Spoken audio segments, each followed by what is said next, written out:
Hello दोस्तों, नमस्कार। आज अपन नीट और एम्स के स्टूडेंट्स के लिए एक topic conservative and non conservative के बारे में डिस्कस करेंगे। ये टॉपिक बहुत ज़्यादा इम्पोर्टेंट है। अगर आपको वर्क पावर एनर्जी वाला टॉपिक है वो बहुत ही अच्छे से स्ट्रॉन्ग करना है तो इसी टॉपिक के अंदर एक आता है आपका पोटेंशियल एनर्जी। ये पोटेंशियल एनर्जी अच्छे से क्लियर करने के लिए आपको ज़रूरी है कि आपको पहले से पता हो कि कंजर्वेटिव और नॉन कंजर्वेटिव वो फोर्स हैं, उनके द्वारा किया गया वर्क डन जो है वो किस प्रकार से अपन कैलकुलेट करते हैं। तो देखो, अपन शुरू करते हैं conservative and non conservative force. इससे पहले आपको एक बात कंफर्म कर दूं कि इस वीडियो को बीच में से आप स्किप ना करें, एंड तक आप ज़रूर देखें, क्योंकि अगर आप बीच से स्किप करेंगे तो ये पार्ट आपको समझ में नहीं आएगा। तो ध्यान से देखो भाई, conservative and non conservative force.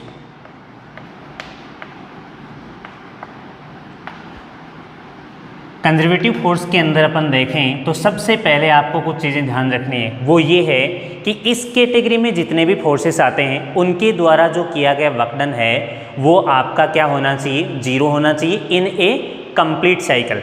तो आपका पहला जो ध्यान है वो तो इस चीज़ पर रहेगा कि कंजर्वेटिव फोर्स के अंदर जितने भी एग्जाम्पल आएंगे फोर्स के, उनके द्वारा किया गया वर्क डन जीरो होगा इन ए कंप्लीट साइकिल। तो पहला केस तो आपका इसमें बन जाता है W net equal to zero. W net equal to कितना हो जाएगा, जीरो। और आगे लिख देना in a complete cycle, in a complete cycle. दूसरा जो पार्ट है बच्चों वो आपका ये बन जाएगा कि भाई W net equal to zero, ये तो आगे आपका कंप्लीट साइकिल में। दूसरा बोलता है कि does not depend upon path, does not depend upon path. ये पाथ पर भी डिपेंड नहीं करता है।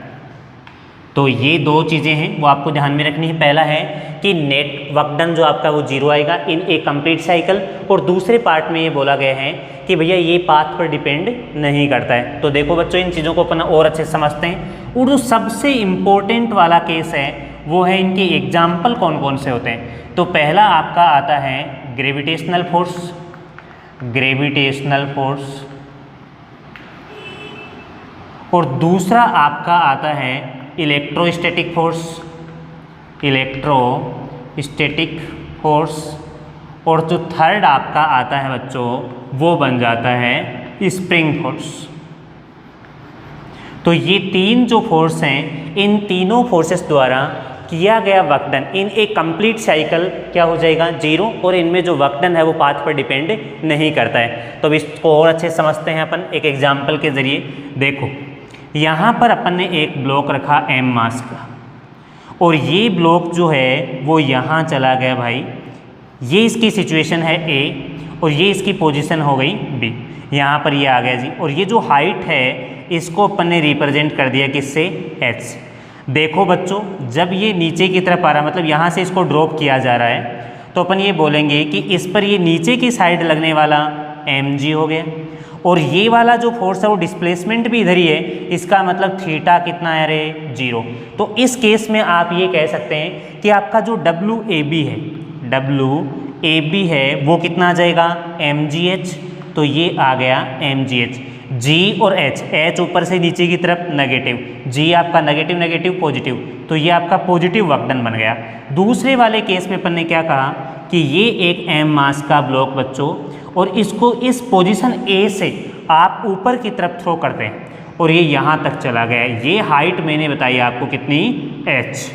इस बार आपने ये देखा कि जब ये ऊपर की तरफ जा रहा है तो यहाँ पर अपन ने ये नोटिस किया कि इसको फोर्स किधर लगाया जा रहा है। कहने का मतलब है कि यहाँ से जब इसको आप थ्रो करेंगे तो ये ऊपर की तरफ जाएगा। अब मुझे एक बात बताओ बच्चों, इस वाले केस में आपका ये सिचुएशन B होगी, तो WAB ना करके W अपन ने बोल दिया A से B। देखो भाई, यहाँ कर देते हैं B और ये आपका आ गया A। तो WBA आपका बन जाएगा माइनस का mgh। ग्रेविटी तो ऑलवेज नीचे की तरफ रहती है, जिसको अपन नेगेटिव लेते हैं। हाइट की बात करते हैं तो इसमें ट्रेवल हाइट किधर ट्रेवल करता है, ऊपर की तरफ करता है। तो आप ये कहेंगे कि भाई इस केस में आपका माइनस का mgh आ गया। आपको ये बोला गया था कि W net equal to 0 in a complete cycle, तो अब देखो बच्चों, इस वाले केस में आप ये बोलोगे कि डब्लू नेट को आप क्या कह सकते हैं, W A B plus W B A. तो बच्चों ये बन गया प्लस का एम जी एच और ये प्लस माइनस का एम जी एच। कितना आया, वर्क डन 0। इसका मतलब अपन ये कह सकते हैं कि ये ग्रेविटेशनल फोर्स जो है वो आपका कंजर्वेटिव फोर्स में आता है। दूसरा मैंने बोला कि पाथ पर डिपेंड नहीं करता है। पाथ पर डिपेंड नहीं करता है तो इसको भी अपन समझते हैं कि भाई ये अपन ने एक इंक्लाइंड प्लेन ले ली और यहाँ मैंने आपको बोला कि ये एंगल कितना है, थीटा है। एक एम मास का ब्लॉक है जो यहाँ से स्लाइड होके नीचे की तरफ आ रहा है और ये यहाँ से यहाँ जब ये ट्रेवल करके आ रहा है तो ये डिस्टेंस आपकी बन गई कितनी, s। और यहाँ से जब इसको ड्रॉप किया जाए तो ये हाइट जो है बच्चों वो आपकी बन गई कितनी, h। जब ये इस कंडीशन में यहाँ नीचे की तरफ आता है, मान लो ये रास्ता इसका हो गया पहला और ये रास्ता इसका हो गया दूसरा, जिससे यहाँ से यहाँ आ जाएगा। अब मैं आपको ये बताना चाहूँगा कि ये पहले रास्ते से जब आता है तो W1 इक्वल टू आप क्या कहेंगे, नीचे की तरफ आ रहा है तो नीचे की तरफ आएगा तो कितना बन जाएगा, mgh। तो बच्चों ये बन गया आपके पास में mgh। अगर अपन W2 की बात करें तो m तो ऐसा कैसा, और कोई इंक्लाइंड प्लेन पर ब्लॉक नीचे की तरफ स्लाइड होके आता है तो उसका एक्सेलरेशन क्या बनता है, उसका एक्सेलरेशन बच्चों बनता है a equal to G sine theta. कितना बनता है, a equal to G sine theta. तो यहाँ अपन क्या कहेंगे, f डॉट डी एस। तो f आपका बन गया m a और ये आ गया s। इसी को आप रिप्रेजेंट कर सकते हैं m g साइन थीटा और इनटू में क्या रहे, s। इस ट्रायंगल से कहने का मतलब अगर इसका आप फ्री बॉडी डायग्राम बनाना चाहें तो ये बन गया जी, ये आपके पास में h है और ये आपके पास में s है और ये आपका इंक्लाइनेशन एंगल थीटा। बच्चों यहाँ से साइन थीटा की वैल्यू क्या बन जाएगी, साइन थीटा इक्वल टू होता है कितना, लंब बट्टे कर्ण, बोले तो perpendicular upon hypotenuse h upon s। ये बन जाएगा M G H upon S into S. S से एस कैंसिल आउट, कितना आया, एम जी एच। ये कैसे है भाई, किसका है, W2 का है। तो बच्चों आपने ये नोटिस किया कि भाई जो भी आपके पास में पहले से जो आया था कौन सा, W1, ये था mgh। अगर आप बात करते हैं सेकंड वाले की तो सेकंड वाले में भी आपका वर्क डन क्या आता है, इक्वल ही आता है। इसका मतलब ये हुआ कि भाई मैं कहना ये चाहूँगा कि m मास चाहे इस साइड से आए चाहे इस साइड से आए, कहने का मतलब ये पाथ पर डिपेंड नहीं करता है। और जानकारी के लिए आपको बता दें कि दोनों सरफेस क्या हैं, फ्रिक्शनलेस सरफेस हैं। तो यहाँ अपन इन दोनों को रिप्रेजेंट कर देते हैं mu equal to 0।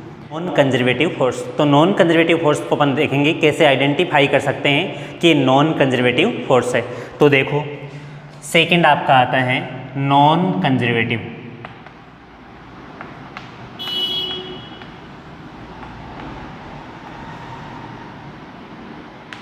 Non conservative force की खास बात ये है कि पहली बात तो ये कि जो भी आपके पास में कंजर्वेटिव आया था उसका रिवर्स हो गया। तो अपन ये कहेंगे कि इन ए कंप्लीट साइकिल, इन एक क्लोज लूप या पूरे एक पाथ में या एक पूर्ण चक्कर में जो नेट वर्क डन है उसकी वैल्यू 0 नहीं होगी। तो बच्चों पहली सिचुएशन आपके पास में आ गई कि W net do not equal to 0 किसके लिए, in a complete cycle, in a complete cycle.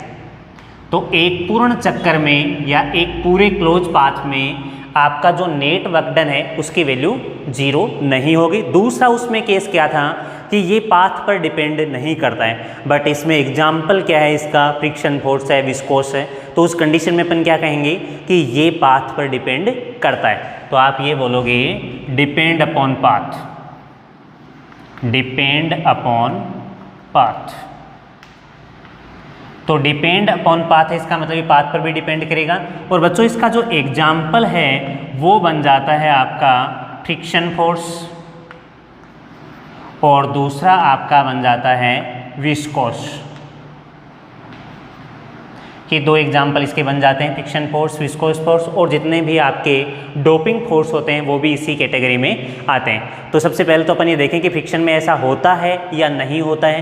तो देखो भाई, ये आपके पास में एक ब्लॉक है, m मास का, और इसको आपने इस सरफेस पर रख दिया। यहाँ पर फ्रिक्शन फोर्स है, मतलब ये सरफेस जो है फ्रिक्शन वाली है, ये m मास सेम वही है। यहाँ पर अपन ने दिया पोजीशन A, ये दे दिया B, और यहाँ से यहाँ तक ये जो डिस्टेंस है या डिस्प्लेसमेंट है, क्योंकि स्ट्रेट लाइन है तो दोनों सेम ही है, तो उस केस में अपन ने क्या बोलेंगे भाई, A से B तक वर्क डन कितना करना होगा, तो WAB इक्वल टू कितना हो जाएगा, माइनस का FS। वो कैसे, देखो जी, यहाँ पर अपन ने फोर्स इधर लगाया, फ्रिक्शन आपका किधर लगा, जस्ट रिवर्स।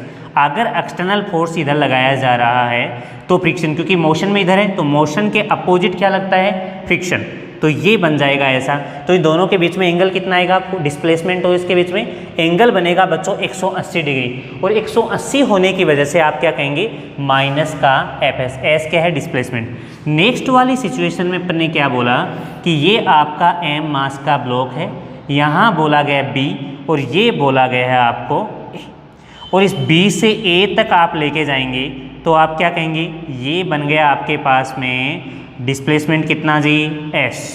तो बच्चों देखो, इस बार आपने फोर्स लगाया इधर, बॉडी मूव भी हो रही है, फ्रिक्शन मोशन के अपोजिट लग गया, तो इस केस में आप क्या बोलेंगे कि भाई यहाँ पर जो WAB है वो कितना हो जाएगा, WBA बन गया आपके पास में माइनस का FS, क्योंकि यहाँ पर भी डिस्प्लेसमेंट और फ्रिक्शन के बीच में एंगल कितना आया, यहाँ और यहाँ, मतलब इन दोनों सिचुएशन में आप कह सकते हैं थीटा इक्वल टू 180 डिग्री है। और ये थीटा इक्वल टू 180 डिग्री जो है वो बच्चों किन किन के बीच में है, वो आप ये कह सकते हैं इन दोनों के लिए एंगल है वो इन दोनों के बीच में, फोर्स और डिस्प्लेसमेंट के बीच में।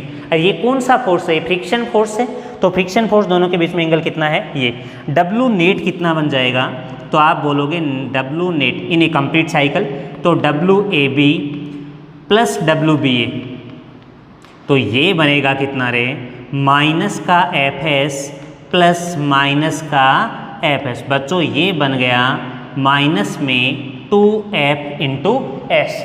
अब यहाँ से आप ये कह सकते हैं कि ये वाली जो सिचुएशन है वो आपकी बिल्कुल ट्रुथ हो रही है, क्योंकि आप यही कहेंगे कि भैया यहाँ पर नेट वर्क डन है वो 0 नहीं हुआ इन ए कंप्लीट साइकिल। तो अपन यही कह सकते हैं कि ये किस प्रकार की कैटेगरी वाले फोर्स हैं, ये आपके नॉन कंजर्वेटिव फोर्स हैं, जिनमें अपन ये जानते हैं कि in a complete cycle net work done की वैल्यू बच्चों 0 नहीं होती है।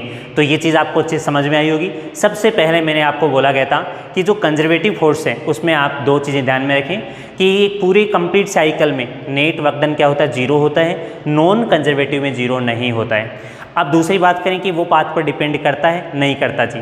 कंजर्वेटिव फोर्स है वो पाथ पर डिपेंड नहीं करता है, चाहे बॉडी इंक्लाइंड प्लेन पर आए चाहे वो सीधे हॉरिजॉन्टल वर्टिकली ड्रॉप हो, दोनों में ही आप क्या कहेंगे कि दोनों ही सिचुएशन के अंदर वो पाथ पर डिपेंड नहीं करता है। लेकिन ये आपकी नॉन कंजर्वेटिव है, ये पाथ पर डिपेंड करते हैं।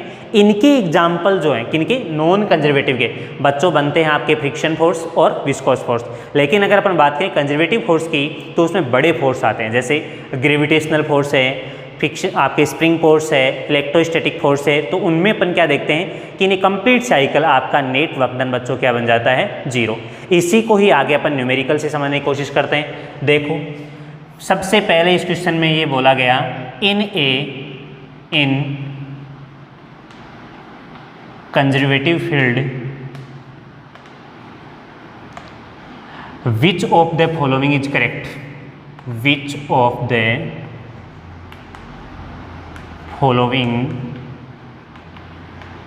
is या which of the following relation is correct, relation is correct। देखो अपन को क्या बोला गया, यहाँ पर कोई एक पॉइंट है A, यहाँ कोई पॉइंट है बच्चों B। एक बार तो ये ऐसे जाके गया, या एक बार मान लो ये यूँ गया, एक बार ये यूँ जाके गया, और एक बार ये सीधा चला गया।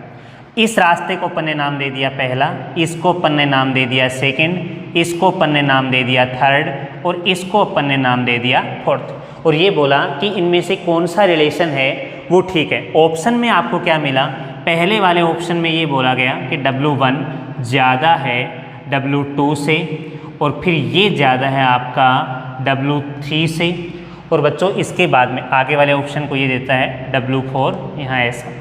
दूसरे ऑप्शन में आपको मिला कि W1 W2 और ये हो गया W3 और ये बोला गया आपको W4, मतलब चारों को इसमें बराबर बोला गया है। ऐसे ही तीसरे में क्या बोला गया कि W1 do not equal to W2 और फिर ये बोल दिया W3 और ये बोल दिया W4 और फोर्थ में बच्चों आपको बोला गया नन। तो आपका जो करेक्ट ऑप्शन है वो कौन सा बन जाएगा? सेकेंड, क्योंकि कंजर्वेटिव फोर्स है तो वो पाथ पर डिपेंड नहीं करेगा। कंजर्वेटिव फील्ड के अंदर लगने वाला फोर्स कंजर्वेटिव फोर्स है, तो आप ये बोलेंगे चाहे वो किसी भी रास्ते से होके जाए वो पाथ पर डिपेंड नहीं करता है। तो आपको इस चीज़ को बहुत ही अच्छे से क्लियर करनी होगी कि भाई अगर आप कंजर्वेटिव फील्ड की बात करते हैं तो आपका जो वर्क डन है वो किसी भी पाथ पर, पर्टिकुलर पाथ पर डिपेंड नहीं करेगा। नेक्स्ट क्वेश्चन देखो, इन कंजर्वेटिव फील्ड कैलकुलेट WS। आपको डायग्राम ये दिया गया है, यहाँ A, ये बोला गया है बच्चों B और ये बोला गया है C।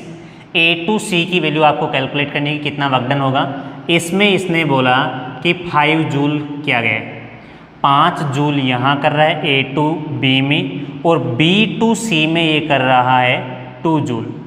या ऐसा मान लो कि यहाँ जो वर्क डन मिल रहा है वो आपको 3 जूल मिला। आपको ये बोला गया कि ये वाला जो वर्क डन है वो कितना आएगा।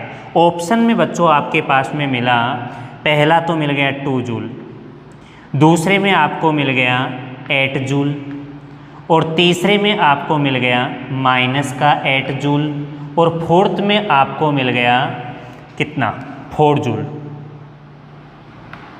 देखो कंजर्वेटिव फील्ड बता रहा है, इसका मतलब नेट वर्क डन आपका क्या बनेगा? 0। तो इस केस में आप इतना तो कंफर्म कह सकते हैं जो आपने पढ़ा है अभी थोड़े टाइम पहले कि भाई WAB plus WBC plus WCA equal to 0। अगर आप जानते हैं कि कंजर्वेटिव फील्ड है तो नेट वर्क डन कितना हो जाएगा? 0। तो ये बन जाएगा आपका W नेट बोले तो WAB plus WBC, WAB plus WBC plus WCA। ये हो गया बच्चों। देखो जी, नेट वर्क डन 0 किस में? कंजर्वेटिव फील्ड में। WAB आपके पास में कितना है? A से लेकर B तक कितना? 5 जूल। तो ये हो गया भाई 5 जूल। WBC की बात करें तो कितना? 3 जूल।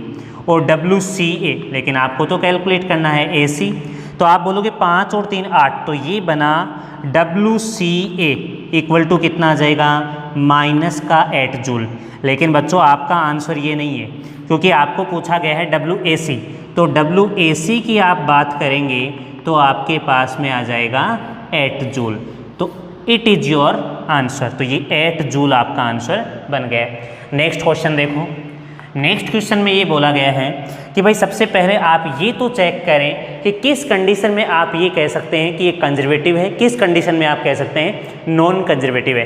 तो इसके लिए सबसे पहले अपने पास में कोई 3 कंडीशन है, उन कंडीशन को अगर आप सेटिस्फाई करवा दोगे, LHS इक्वल टू RHS कर दोगे, तो अपन क्या बोलेंगे कि ये वाला जो आपका फोर्सेस है वो कंजर्वेटिव फोर्स था और उनके द्वारा किए गए वर्क डन की वैल्यू क्या होती है वो आप जानते हैं इन ए कंप्लीट साइकिल। तो कंजर्वेटिव में कितना हो जाता है? 0। तो एक छोटा सा एग्जाम्पल लेके अपन देखते हैं कि वेक्टर F इक्वल टू, मैंने क्या बोल दिया, XIK plus YJ cap plus ZK cap. कब ये कंजर्वेटिव होगा, कब ये कंजर्वेटिव नहीं होगा? तो बच्चों यहाँ से अपन ने बोला XYZ ये आ गया और इसी फॉर्मेट को आप लिख सकते हैं वेक्टर FXIK और ये बन गया FYJ cap plus FZK cap. ये इसकी वेक्टर फॉर्म है जिसको अपन ने I के साथ वाले को X, Y के J के वाले को Y और K वाले को Z लिखते हैं। देखो जी, यहाँ से अपने पास में सबसे पहले वाली जो कंडीशन है वो सेटिस्फाई होनी चाहिए, del FX upon del Y और ये बराबर हो जाएगा del FY upon del X। अगर ये सिचुएशन आपकी वेरीफाई होती है तो बच्चों आप ये कह सकते हैं कि भाई पहली, दूसरी, तीसरी तीनों होंगी तभी बोलोगे। दूसरा मैंने क्या कहा कि del FY upon del FZ कितना हो गया ये, और ये बन जाएगा del FZ upon del Y। ये सिचुएशन भी वेरीफाई होनी चाहिए। और तीसरी सिचुएशन मैंने आपको दे दी कि डेल F, देखो एक्स वाई हो गया, वाई जेड हो गया, तो जेड एक्स बच गया, तो ये बन गया डेल जेड और ये आ गया del F Z upon del X. अगर ये सिचुएशन या तीनों कंडीशन आपकी वेरीफाई होती हैं तो बच्चों अपन क्या बोलेंगे, कंजर्वेटिव है। अब इसके अकॉर्डिंग देखा जाए कि ये वगैरह वगैरह ये है, तो पहले वाली देखो सिचुएशन अपन चेक करते हैं। पहले वाली में इसका एक्स के रिस्पेक्ट में, इसका एक्स के रिस्पेक्ट में कितना आएगा, क्योंकि एफ एक्स कितना है एक्स, एफ वाई कितना वाई, एफ जेड कितना जेड, एक्स के रिस्पेक्ट में किया इसका तो 0। यहाँ एफ वाई कितना है जी वाई, एक्स के रिस्पेक्ट में करोगे तो 0। कांस्टेंट का डिफरेंशिएशन या नियतांक का अवकलन क्या होता है बच्चों, 0। तो पहली कंडीशन सेटिस्फाई है। दूसरे में आओ जी, एफ वाई में कितना है वाई, वाई का जेड के रिस्पेक्ट में डिफरेंशिएशन 0। एफ जेड कितना है जेड, जेड का वाई के रिस्पेक्ट में 0। तीसरी सिचुएशन देखो, एफ एक्स मतलब एक्स का जेड के रिस्पेक्ट में 0, जेड का मतलब एक्स के रिस्पेक्ट में 0। इसका मतलब आप ये कह सकते हैं कि तीनों सिचुएशन अगर वेरीफाई हैं, तीनों सिचुएशन सेटिस्फाई हैं, तो बच्चों ये क्या बन गया, कंजर्वेटिव फोर्स बन गया। अब नेक्स्ट जो क्वेश्चन है इसमें आपको फोर्स की वैल्यू गिवन है। देखो इसमें ये बोला गया कि vector F equal to 2ik plus 5yj cap, ये न्यूटन में आपको गिवन है। और ये बोला गया कि आपको एक नीचे डायग्राम भी गिवन है। देखो मैंने डायग्राम आपके लिए ये बना दिया, यहाँ से ऐसे, यहाँ से ये, और ये बोला कि भाई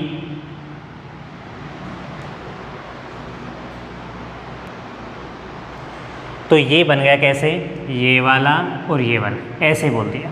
इसके जो कोऑर्डिनेट हैं इसने दे दिए a0, यहाँ जो कोऑर्डिनेट हैं वो आ गए a, और कहने का मतलब ये है कि पॉइंट A आ गया, ये पॉइंट O है ओरिजिन पर 0 0, और ये आपका पॉइंट आ गया OP, ये वाला। तो ये बोला गया ऐसे ऐसे और ये ऐसे, कि भाई आपको कैलकुलेट करना है, तो देन कैलकुलेट WABO कितना आएगा। या मैं ऐसा भी कह सकता हूँ कि आपको ये बोल दे कि W नेट कितना आएगा। देखो बच्चों इस वाली सिचुएशन में आपको क्या करना है, सबसे पहले ये तो देखें कि ये जो आपको गिवन फोर्स है वो कंजर्वेटिव है या नॉन कंजर्वेटिव है। अगर ये फोर्स कंजर्वेटिव है तो आप इस चीज़ के में यकीन करें कि भाई ये अपनी जो सिचुएशन थी, अपनी जो 3 कंडीशन थी, अगर वो सेटिस्फाई करता है, वो फुलफिल कर लेता है, तो ही आप बोलेंगे कि ये आपका कंजर्वेटिव में है, अदरवाइज ये कंजर्वेटिव में नहीं है। और कंजर्वेटिव में होता है तो फिर आप क्या बोलेंगे, in a complete cycle work done net work done 0। देखो जी सबसे पहले वाले केस के अकॉर्डिंग अपन बात करें तो पहली सिचुएशन में बच्चों यहाँ अगर देखा जाए तो इसको आप ऐसा लिख सकते हैं, vector F equal to F X I के plus F Y J cap, और क्वेश्चन में मिला है आपको 2ik प्लस 5y जे कैप, और ये आपके पास में वेक्टर एफ है। अगर आप x के रिस्पेक्ट में इसका करते हैं तो पहली सिचुएशन देखो क्या बन जाएगी। पहले में सबसे पहले अपन देखें तो पहली सिचुएशन में y के रिस्पेक्ट में x का 0 और y के रिस्पेक्ट में x का करोगे तो ये 0। दूसरी सिचुएशन में देखो भाई आप y वाले टर्म का, ये y वाले टर्म है, z के रिस्पेक्ट में 0, फिर आपने देखा z वाले टर्म है ही नहीं तो 0। तीसरे में एफ एक्स का जेड के रिस्पेक्ट में, एक्स का जेड के रिस्पेक्ट में 0, ये भी 0। तो आप ये कहेंगे कि इस वाली सिचुएशन में आपका जो नेट वर्क डन आ रहा है वो क्या हो जाएगा 0, क्योंकि तीनों सिचुएशन सेटिस्फाई हो रही हैं। फिर एक बार आप देख सकते हैं y के रिस्पेक्ट में x का, y के रिस्पेक्ट में x का, तो कहने का मतलब 5y को x के रिस्पेक्ट में करो 0, और आपने देखा कि y वाले टर्म का तो x के रिस्पेक्ट में हो गया, x वाले टर्म का y के रिस्पेक्ट में देखोगे तो भी 0 बन गया। तो ये आपका बन गया कंजर्वेटिव फोर्स। और अगर बच्चों कंजर्वेटिव फोर्स है तो आप ये कह सकते हैं कि W नेट इक्वल टू 0, कब, इन a complete cycle, in a complete cycle. तो कंप्लीट साइकिल में आपका जो नेट वर्क डन है वो क्या हो जाएगा 0 हो जाएगा। तो सबसे पहले अपन ने देखा था कि कंजर्वेटिव है या नॉन कंजर्वेटिव है, उसके अपन ने आइडेंटिफाई किया था, और उसके बाद में अपन ने देखा कि अगर आपको फोर्स गिवन आ जाए, इस बार कंजर्वेटिव और नॉन कंजर्वेटिव फील्ड की बात नहीं करता है, इस बार आपको फोर्स की कोई वैल्यू दे देता है, कोई इक्वेशन फॉर्म दे देता है, तब आप कैसे करते हैं, तो वेक्टर फॉर्म अगर आपको दी जाती है तो उसके लिए ये 3 कंडीशन आपके पास में वेरीफाई होनी चाहिए। x का y के साथ, y का x के साथ, x का z के साथ, z का x के साथ, और फिर z का y के साथ, y का z के साथ में अगर बराबर होते हैं तो आप ये बोलोगे कि ये वाला जो फोर्स है वो आपका कंजर्वेटिव था, और कंजर्वेटिव फोर्स द्वारा किया गया net work done in a complete cycle क्या होता है, 0 होता है बच्चों। तो सबसे बड़ी इंपॉर्टेंट बात तो ये है कि अगर आपको ये अच्छे समझ में आया है तो इसको आप बच्चों शेयर करें ताकि नीडी जो बच्चा है उस तक ये वीडियो पहुँचे और उसकी हेल्प हो सके, और इसको लाइक करें और सब्सक्राइब करें।